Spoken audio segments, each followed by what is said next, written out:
इतना आसान भी नहीं है विद्यार्थी जीवन। बहुत सारी समस्याएं हैं।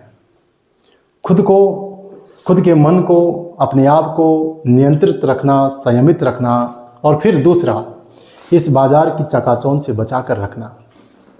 हाँ, जैसे जैसे परीक्षा नज़दीक आएगी, अब आपके सामने खूब ऑप्शन है। नई बुक मिलेगी आपको नई टेस्ट सीरीज, नए टेस्ट, और इनका नाम भी अद्भुत होगा। ऐसा नाम होगा जैसे तो यही आपकी नैया को पार लगाएंगे। और विद्यार्थी भ्रमित हो जाता है, इनको देखता है कि यार मैंने तो ये तो पढ़ लिया, अब ये भी ले लूँ, अब ये बुक ले लूँ, अब ये ले लूँ। अपनी टेबल को नई नई किताबों से सजा लेता है। एक टेस्ट दिया, अब दूसरा टेस्ट, अब इस संस्थान से, अब इस कोचिंग से, अब इस कोचिंग से। जैसे तो आरपीएससी वहीं से क्वेश्चन पेपर बनाने वाली है।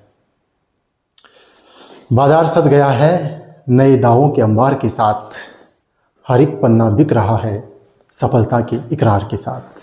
नमस्कार साथियों, ये छोटा सा सेशन जो आपको इस समय बचाएगा भ्रमित होने से, आपको अपने मंजिल की ओर जाने के लिए प्रेरित करेगा। क्योंकि मैं जो बात कर रहा हूँ बिल्कुल व्यवहारिक बात कर रहा हूँ। आपको इस समय ये चीज़ें देखने को मिलेंगी। बहुत मुश्किल होता है हम इनसे बचना, और इनसे जब ही बचा जा सकता है जब हम अपने आप को एकांत में सीमित कर लें, एक जगह सीमित कर लें। वो समय तो अब जा चुका कि मुझे क्या पढ़ना था, मुझे क्या खरीदना था, मुझे कहाँ से पढ़ना था, वो समय अब जा चुका। अब तो ये है कि आपने जिसका चुनाव किया था, जो चीज़ जिसके साथ आपने अपने आप को कि मुझे बस यही पढ़ना है, जो आपने सोचा था, वो समय अब जा चुका। अब है अपने उसी कंटेंट, उसी सामग्री को रिवीजन करने का। अब वक्त है उसको याद करने का, उसको कंठस्थ करने का। अब तो होगा जो बाद में देखा जाएगा, बस हम जो पढ़ रहे हैं उसके साथ बने रहें। बहुत सारी समस्याएं होती हैं। अब मुझे एक बात बताओ, आपका सिलेबस बहुत लंबा, चाहे आप ग्रेड फर्स्ट हैं, चाहे आप ग्रेड सेकंड हैं, दोनों का पाठ्यक्रम कम तो है नहीं। जैसे मान लो आपने राजस्थान का इतिहास पढ़ लिया, राजस्थान का इतिहास आपने पढ़ लिया, और आप सोच रहे हैं कि जो मेरी जो गाइड है, मेरे जो नोट्स हैं, मेरा जो कंटेंट है वो कम है, मुझे और ज़्यादा दूसरी गाइड से पढ़ना चाहिए। तो वो हमारी गलती है। आपको एक बात बता दूं, सच बात यह है कि कंपटीशन विद्यार्थियों में नहीं है, कंपटीशन आप लोगों के अंदर नहीं है, कंपटीशन कंटेंट बनाने वालों में भी है। गाइड के जो पब्लिकेशन जो होते हैं उनमें भी तो कंपटीशन है। आजकल कोई भी कंटेंट कम नहीं है, सब एक से एक बढ़कर बनाने की कोशिश करते हैं। सब ये सोचते हैं कि मेरी गाइड से ज़्यादा क्वेश्चन आए, सब ये सोचते हैं।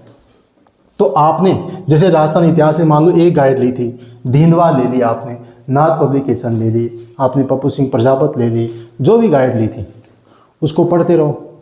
मेरा तरीका तो यह है कि एक गाइड, जैसे मैंने नाथ ले ली, नाथ की गाइड ले ली और नाथ की ही ऑब्जेक्टिव ले ली। जो मैंने टॉपिक यहाँ से पढ़ा उसके मैंने यहाँ से एमसीक्यू निकाले, उसके अभ्यास किया। तो वो सबसे बेहतर तरीका है। उसमें विगत परीक्षाओं के प्रश्न भी होते हैं और नए क्वेश्चन भी होते हैं। टेस्ट सीरीज क्यों लेनी है, आपको नई बुक क्यों लेनी है, ये आपका उद्देश्य क्लियर तो हो कि आपके पास कंटेंट की कमी है, कोई 2-4 टॉपिक हैं जो आपकी सामग्री में नहीं है, नई सामग्री आई उससे लेने हैं, वो एक बात अलग है। यदि आप पहले से ही टेस्ट सीरीज देते आ रहे हैं, वो ही टेस्ट दे रहे हैं, तो वो बात अलग है। लेकिन अभी आप कोई नई चीज़ के साथ जुड़ रहे हैं, नई बुक ले रहे हैं, खुद के कंटेंट को छोड़कर दूसरे पे भरोसा कर रहे हैं, वो बहुत बड़ी गलती है।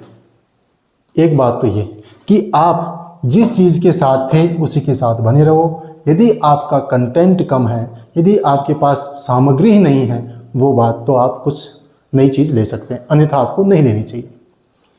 दूसरा, आपको इस समय जो ये सोशल मीडिया है इससे आपको बचना है, क्योंकि ये आपका पूरा समय बर्बाद करेगा। क्योंकि हम सब है ना, मनुष्य जाति से हमारा स्वभाव है, हमारा खुद का स्वभाव कि हम सब अपने आप को कंफर्ट जोन में लाना चाहते हैं। कंफर्ट जोन में, आरामदायक स्थिति में। खुद पढ़ेंगे तकलीफ होगी, लेकिन सामने से देखेंगे समझेंगे आसानी होगी। लेकिन जो सामने से देखेंगे समझेंगे वो जल्दी भूलेंगे। खुद पढ़ेंगे, खुद मनन करेंगे, खुद चिंतन करेंगे, तो वो ज़्यादा याद होगा। ज़्यादा स्थायी रहेगा, ज़्यादा लंबे समय तक याद रहेगा। अब बस उसमें जोर आएगा, तकलीफ़ आएगी, अपने आप को डटाए रखना, टेबल पे बैठे रखना, तकलीफ़ तो आपको सहनी पड़ेगी, क्योंकि ये भी एक यज्ञ है। इसमें भी छोटी छोटी इच्छाओं की आहुति देनी होती है। इस समय मुश्किल से 2-3 महीने का वक्त यदि आप अपने आप को सीमित रखेंगे, टेबल पर जचाए रखेंगे, बैठे रहेंगे, बस अपनी सामग्री को पढ़ते रहेंगे, बस इस समय आप डटे रहो मैदान। आपको नई चीज़ नहीं लानी है, नया प्रयोग नहीं करना है, जो था बस उसका रिवीजन करना है, अपनी स्पीड को बढ़ानी है। सोचो, जिस दिन आपने तैयारी शुरू की उस दिन आपका उत्साह कैसा था? क्या आज वैसा ही उत्साह है? आज उससे भी ज़्यादा होना चाहिए, कम नहीं होना चाहिए। क्योंकि जैसे जैसे आप पढ़ेंगे, जैसे जैसे परीक्षा नज़दीक आई, तो स्वाभाविक है दबाव बढ़ेगा, लेकिन दबाव नहीं बढ़ना चाहिए, उत्साह बढ़ना चाहिए कि जिस चीज़ के लिए आपने इतना त्याग किया है, घर छोड़ा है, अपनी छोटी छोटी इच्छाओं का त्याग किया है, जिस परीक्षा के लिए सब किया है, वो परीक्षा की दिनांक अब नज़दीक है, आपके पास है, तो उसके लिए उत्साह होना चाहिए। और किसी भी पल, किसी भी वक्त आपके मन में ख्याल आना ही नहीं चाहिए कि मेरा सिलेक्शन नहीं होगा। नहीं, मेरा सिलेक्शन होगा, होगा।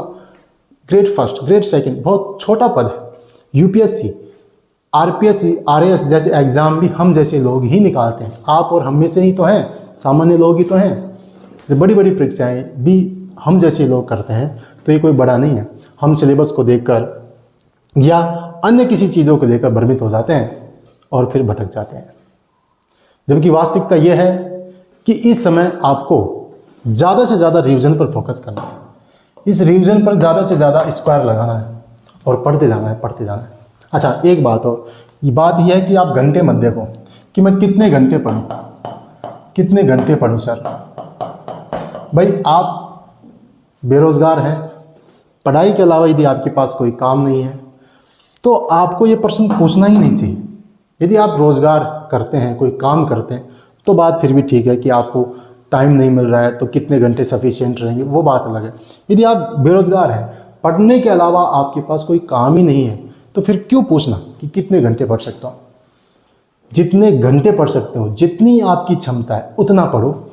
क्यों गिनना है कि मैं 5 पढूं, क्यों गिनना है कि मैं 6 घंटे पढूं, क्यों गिनना है कि मैं 7 घंटे पढूं, क्यों गिनना है कि मैं 8 घंटे पढूं। जितना पढ़ सकते हो उतना पढ़ो, जितना पढ़ सकते हो उतना पढ़ो, अपनी जितनी क्षमता है उतना, अनलिमिटेड। खूब रिवीजन करो, सोवो और पढ़ो, सोवो और पढ़ो, बस। और काम ही क्या है? और कोई काम ही नहीं है। यदि आप बेरोज़गार हैं तो रोज़गार हैं तो अपने टाइम को मैनेज कीजिए। कोशिश कीजिए कि जितना समय मिलता है उसमें आप ढंग से रिवीजन करें, और जब आप जॉब कर रहे हैं, आने जाने का समय, उसको भी सही ढंग से उपयोग कीजिए। चीज़ों का मनन कीजिए, जो याद किया उसका मनन कीजिए, उसका चिंतन कीजिए।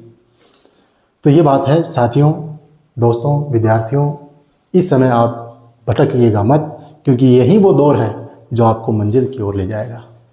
बाकी तो भटकाने वाली चीज़ खूब मिलेंगी। इस दौर की एक खासियत है, खूबी है कि यहाँ विकल्प बहुत है, क्योंकि कंपटीशन है ना, तो विकल्प बहुत है। लेकिन जब विकल्प ज़्यादा होते हैं तभी हम भ्रमित होते हैं। जब ही द्वंद्व की स्थिति आती है, जब 2 होते हैं तभी तो द्वंद्व आता है कि ये या ये, किसका चुनाव करना है, तभी द्वंद्व की स्थिति उत्पन्न होती है। उम्मीद है आप अपने आप को सीमित करेंगे, संसाधन आपके सीमित होंगे और अभ्यास आपका असीमित होगा। संसाधन सीमित, अभ्यास असीमित, इस स्ट्रेटजी को अपनाइएगा, निश्चित रूप से आप सफल होंगे। विश्वास कीजिए अपने आप पर, अपने ईश्वर पर। जय हिंद, नमस्कार।